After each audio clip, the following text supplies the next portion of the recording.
누가복음 13장 22절에서 30절 말씀입니다. 누가복음 13장 22절에서 30절 말씀입니다.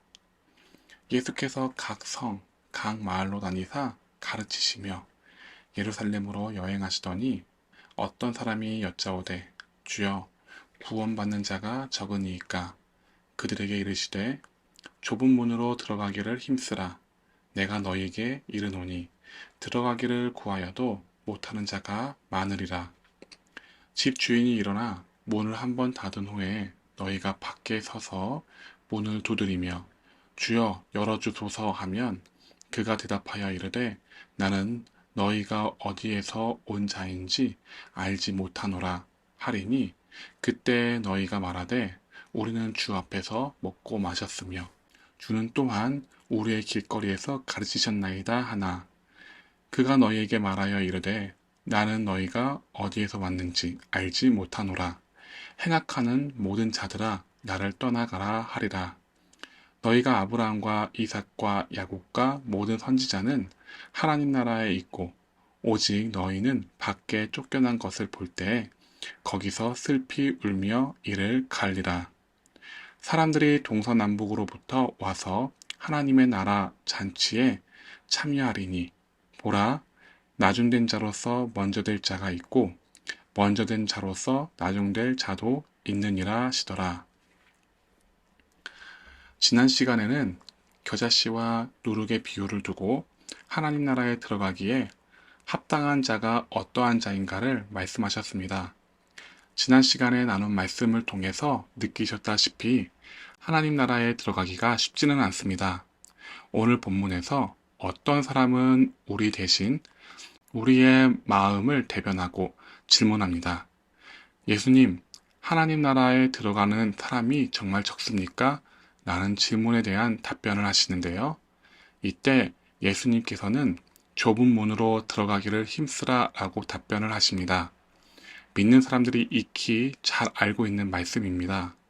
하나님 나라는 좁은 문으로 들어가야 한다는 교훈의 말씀인데요.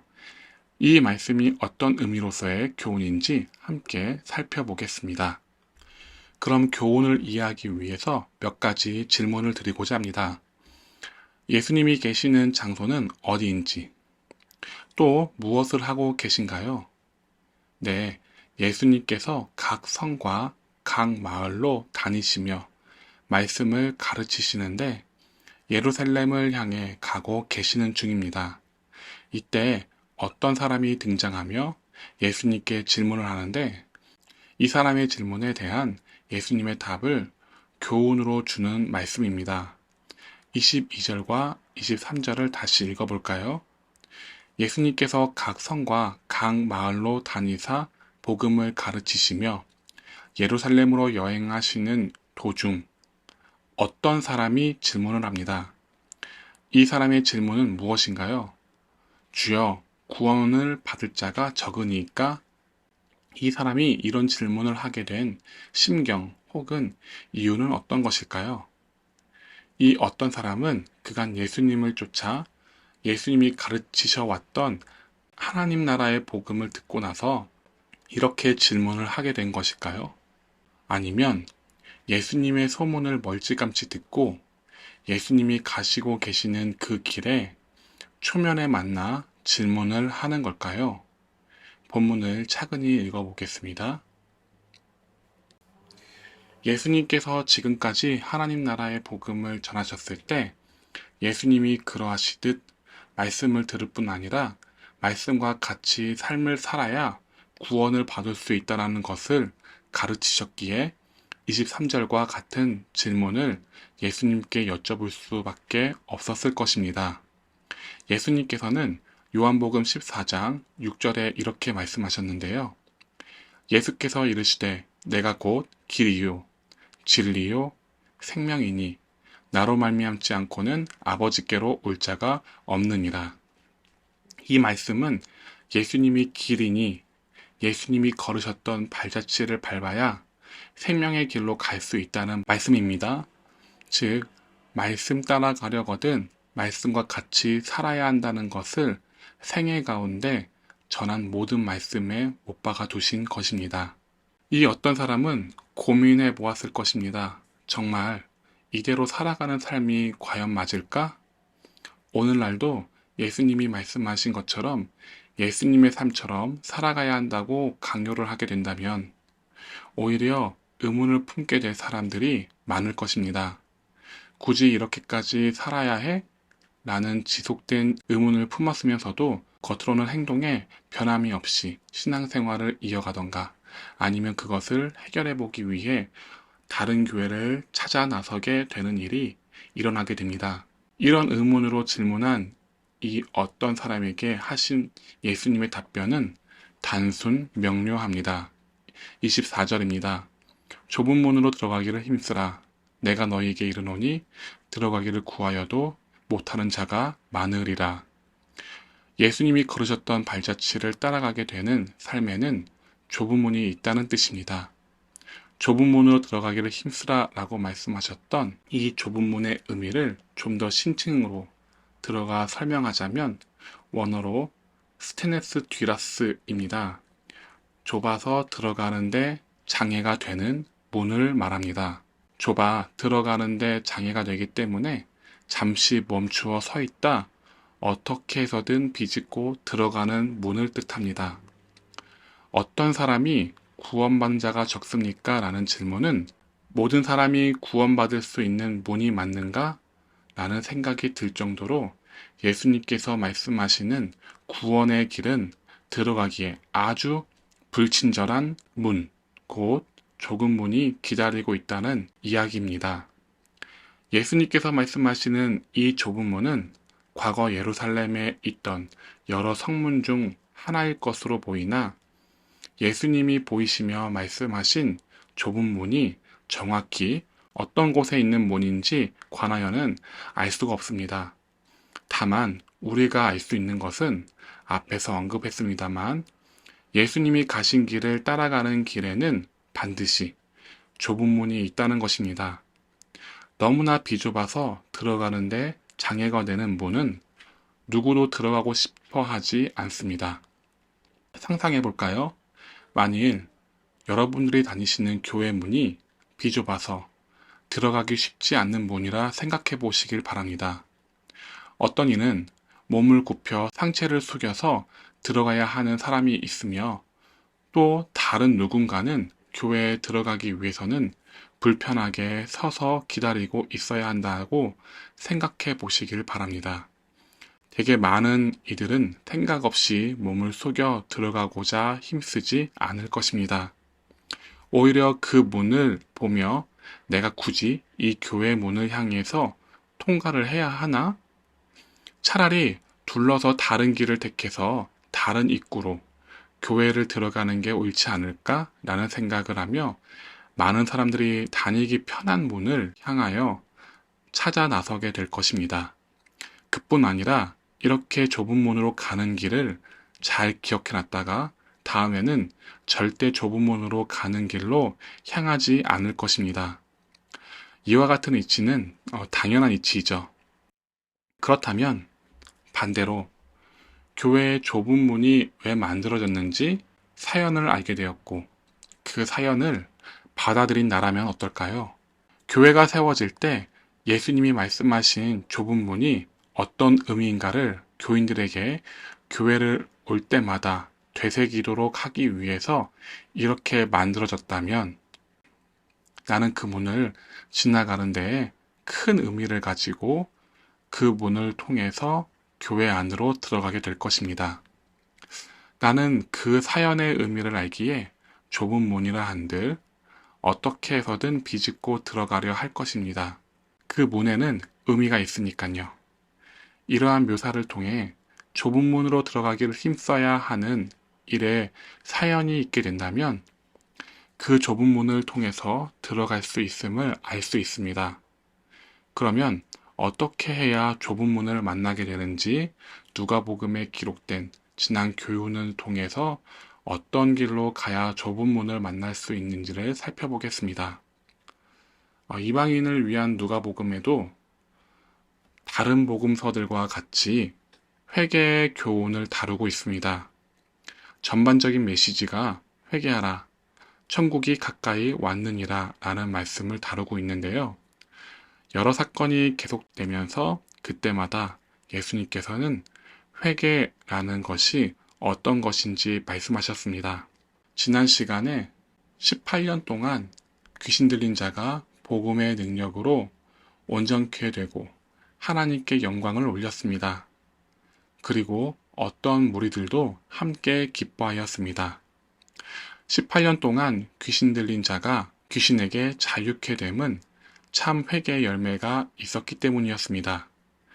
이를 예수님께서는 지난 시간의 겨자와 누룩을 비유를 통해 말씀하셨습니다. 교회에 들어갈 수 있는 마음은 원래 내 자아가 아니라 내 자아가 죽어 말씀에 의한 자아로 띄어질 때인데, 이때 나와 똑같은 환난의 여정을 겪고 있는 사람들이 모인다는 것입니다. 그때에는 마치 새들이 겨자나무에 깃드는 것처럼 복음에 의해 자유케 된 나에게 사람들이 쉼을 얻기 위해서 깃들게 됩니다. 회개에 합당한 열매를 맺기 위해서는 말씀 앞에 진심이어야 합니다. 진심일 때 행동은 모든 것을 버려두고 말씀에 의해 살아가는 삶으로 나타나게 됩니다. 예수님과 함께 살아가게 되는 것이죠. 말씀을 접하면 말씀은 나를 계속 죄인으로 비추어냅니다. 이때 나의 마음의 태도에 의해 예수님과 상관이 있고 없고가 결정됩니다. 내가 죄인이기 때문에 죄에서 벗어나게 해달라고 예수님께 요청을 드린다면 환자가 의사와 상관이 있는 것처럼 예수님과 죄인인 나는 상관이 있게 됩니다. 그리고 나서 환자가 의사와 친밀할 수 있듯이 죄인인 나와 예수님과 친밀할 수 있게 됩니다. 그것이 누가복음 5장 31절에서 32절 말씀이죠. 이때 의사이신 예수님께 나의 질병이 무엇인가, 즉 내가 어떤 죄를 범하였는가를 깨닫기 위해서 여쭙게 되면 현재 내가 말씀을 지키는 데 있어서 아가페 사랑을 하면서 지키는가, 그렇지 않는가를 분별케 해주십니다. 그리고 이렇게 말씀대로 살고자 함은 어떤 환난 속에서도 말씀만 붙잡으며 살아가며 흔들리지 않는 마음을 가지고 있는 것을 의미합니다. 환자는 살기 위해 어떻게든 의사의 처방을 따르기 때문이죠. 우린 좁은 문이 어떤 문인지는 잘 모릅니다. 예수님께서 걸으신 발자취를 따라가야 하는 것이 우리로서는 굉장히 중요함을 다시 한번 말씀드립니다. 예수님께서 회개하라, 천국이 가까이 왔느니라 라고 말씀하시며 하나님 나라에 들어가기 위해서는 회개의 열매가 마음에 있어야, 또 어떤 일이 있어도 예수님과 같이 말씀만을 따라가야 함을 누가복음에서는 재차 말씀하십니다. 오늘 본문 25절입니다. 다시 한번 읽겠습니다. 집 주인이 일어나 문을 한 번 닫은 후에 너희가 밖에 서서 문을 두드리며 주여 열어주소서 하면 그가 대답하여 이르되 나는 너희가 어디에서 온 자인지 알지 못하노라 하리니. 25절에 구원의 문이 한 번 닫히고 나면 결코 들어갈 수 없는 곳이 하나님 나라입니다. 따라서 주인이 일어나 문을 닫으면 많은 사람들이 공황 상태에 빠지게 됩니다. 서서 문을 두들기며 하나님께 열어달라 요청하게 됩니다. 이때 예수님께서는 이렇게 말씀을 하시는데요. 나는 너희가 어디에서 왔는지 알지 못하노라 라고 말씀합니다. 어디에서 왔는지 알지 못한다 라는 말씀을 이해하기 위해서 옛날 성벽에는 망대가 있었다는 것을 설명드리고자 합니다. 이 망대는 적을 정탐하고 어떤 사람이 외부로부터 성으로 오게 되는지 한눈에 알기 위해 성벽 위에 높이 세워두고 그곳에서 삼엄히 보초를 섭니다. 이때 주어진 길 외에 다른 길을 통해 성을 접근한 사람이 있다고 생각해 볼까요? 여러분들이 망대에서 보초를 서는 병사라면 어떤 생각이 드시겠습니까? 버젓이 길이 있는데 굳이 그 길을 두고 그 길에서 벗어난 사람이 성벽에 가까이 온다 생각해 보시길 바랍니다. 성 주인의 입장에서든 성벽을 지키기 위해 보초를 서는 사람의 입장에서든 다른 도시에서 온 주민이겠거니 라고 생각하는 사람은 아무도 없을 것입니다.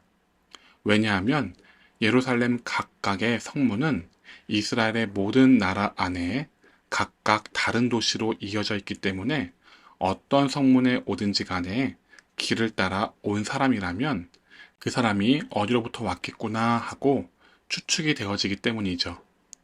그리고 어떤 길이냐에 따라 사람들이 무엇을 하러 왔는가 범위 안에 알 수가 있습니다. 상인들이 가는 길이 따로 있을 테고 상황에 따라 다르겠지만 군인들이 전쟁을 하러 가는 길이 따로 있을 것입니다. 이런 상황에서 성문을 향하여 길을 무시하고 다니는 사람을 보면 어느 누구든 부정한 의도를 가지고 왔을 것이다 라고 생각을 하겠죠. 그렇기에 예수님은 25절에 말씀하시길 집 주인이 너가 어디로부터 어디 소속인지 알지 못하겠다 말씀하시며 문을 열어주지 않는다라고 하신 것입니다. 26절입니다. 그때 너희가 말하되 우리는 주 앞에서 먹고 마셨으며 주는 또한 우리의 길거리에서 가르치셨나이다 하나. 그렇게 주인이 말씀하시니 문을 열어달라 호소하는 많은 사람들이 자신이 누구인지 밝힙니다. 자신은 주인이 아는 자임을 굉장히 자세하게 말합니다. 우리는 성 주인 앞에서 먹었고 마셨으며 그리고 성 주인이 길거리에서 가르치셨을 때에 우리가 있었다라고 자신이 다른 마음을 먹고 온 사람이 아니라는 것을 말합니다. 그런데 생각을 해보시길 바랍니다. 아무리 내가 그 사람을 알아도 주어진 길 외에 넘어온 사람이 성문을 열어달라고 요청했는데 누가 열어주겠습니까? 집에 초대한 여러 사람 중 이상하게도 담을 넘어서 집으로 들어오려거나 벽으로 기어올라 창문을 열고 들어오려 한다거나 뒷문으로 돌아가 주인인 내가 허락하지 않는 곳으로 내 집을 들어오고자 하는 사람에게 누가 정상적으로 문을 열어준단 말인가요? 27절에서 29절입니다. 그가 너희에게 말하여 이르되 나는 너희가 어디에서 왔는지 알지 못하노라. 행악하는 모든 자들아 나를 떠나가라 하리라. 너희가 아브라함과 이삭과 야곱과 모든 선지자는 하나님 나라에 있고 오직 너희는 밖에 쫓겨난 것을 볼 때에 거기서 슬피 울며 이를 갈리라. 사람들이 동서남북으로 와서 하나님 나라 잔치에 참여하리니. 주님이 이렇게 말씀합니다. 나는 너가 어디로부터 왔는지 모르겠다. 정해진 길이 아닌 다른 길로 왔으니. 그러므로 불순한 뜻으로 온 사람이니 행악하는 모든 자들아 나를 떠나가라 말씀을 하시더라는 것입니다.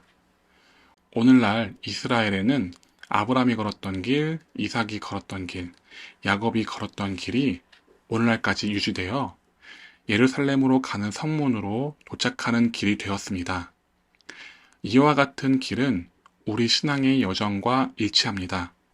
마치 믿음의 조상들이 닦아놓은 믿음의 여정의 길 외에 다른 길을 가게 된다면 이 사람이 어떻게 믿음의 사람이라 말할 수 있을까요? 말씀을 신뢰한다면서 말씀이 인도하는 길을 따라가지 않는다면 믿는 자가 아니죠. 그러니 당연히 성 밖에서 쫓겨나게 됩니다. 오늘 본문에서 문을 열어달라 하는 사람들, 그리고 예수님과 함께한 순간들을 이야기하는 장면, 이때 하나님 나라에 들어가지 않고 쫓아내는 예수님. 이 상황은 심판대 앞에서 심판을 당하는 모습과 닮아 있습니다. 닮아 있다는 것은 심판의 모든 것을 이 본문이 다 보여주고 있지 않다는 것입니다. 이 본문을 통해서 심판은 어디에서 받는가를 알 수 있는데요. 하나님 나라 성문 밖에서 받게 된다는 것을 알 수 있습니다. 그리고 많은 민족의 사람들이 사방에서 와서 모여 하나님 나라 잔치에 참여하게 되는 모습도 보게 됩니다. 그리고 30절에 보라, 나중된 자로서 먼저 될 자도 있고 먼저 된 자로서 나중될 자도 있느니라 하시더라 라고 말씀을 하십니다. 24절부터 30절까지 답변은 23절에 어떤 사람이 한 질문에 예수님께서 답변하신 말씀입니다. 그리고 이와 같은 말씀을 하시며 마무리를 지으십니다. 가장 늦게 예수님을 알고 다른 사람이 마지막에 좋지 못한 결과를 맺은 것 같으나 오히려 최상의 영광을 얻으며 하나님 나라 잔치를 누릴 수 있기도 하고 가장 먼저 예수님을 알고 따랐으나 하나님 나라에서 좋지 못한 결과를 맺을 수 있더라고요. 사랑하는 여러분, 예수님 인도하신 발자취 말고 다른 길을 개척하여 건너려는 생각이 있으시다면 그래서 예수님께서 인도하신 발자취를 열심히 따르지 않고도 믿는 사람들 틈에 끼어 어느 정도 수준에서 맞추어 따라가고 계시거나 예수님과 같은 길을 갈 수 없다 판단하여 아예 생각에서 접고 계시는 분이 계시다면 다시 나를 돌이켜 예수님이 인도하신 정도의 길만을 따라가시길 바랍니다. 그 결과가 우리가 생각한 대로 좁은 무늬에 봉착해 있을 수 있습니다. 그래서 내가 왜 여기까지 힘들게 왔을까? 라는 생각을 하시게 될 텐데요. 만일 정말 정도로 가신 분들이시라면 잠시 멈칫하다가도 금세 생각이 정리되어 어떻게 해서든 힘써 좁은 문을 향해 들어가시길 힘쓰실 것입니다. 정도의 길을 가지 않는다면 그 길은 예수님이 인도하신 좁은 문이 아닙니다. 예수님이 인도하신 길이어야만 예수님이 말씀하신 좁은 문에 도착할 수 있습니다. 왜냐하면 예수님이 인도하신 길이 천국문과 연결되어 있고 좁은 문으로 안내하고 있기 때문입니다.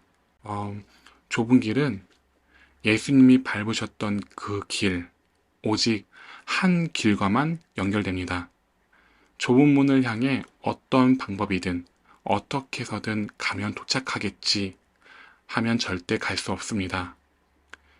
좁은 길과 좁은 문을 따로 생각하지 않으시길 바랍니다. 예수님께서 가신 좁은 길만이 좁은 문으로 연결됩니다. 다음 시간에는 선지서에서 선택받았던 믿는 사람들이었음에도 불구하고 왜 좁은 길로 나아가지 못했는가를 다루겠습니다. 한 주간도 주 안에서 평안하세요. 샬롬.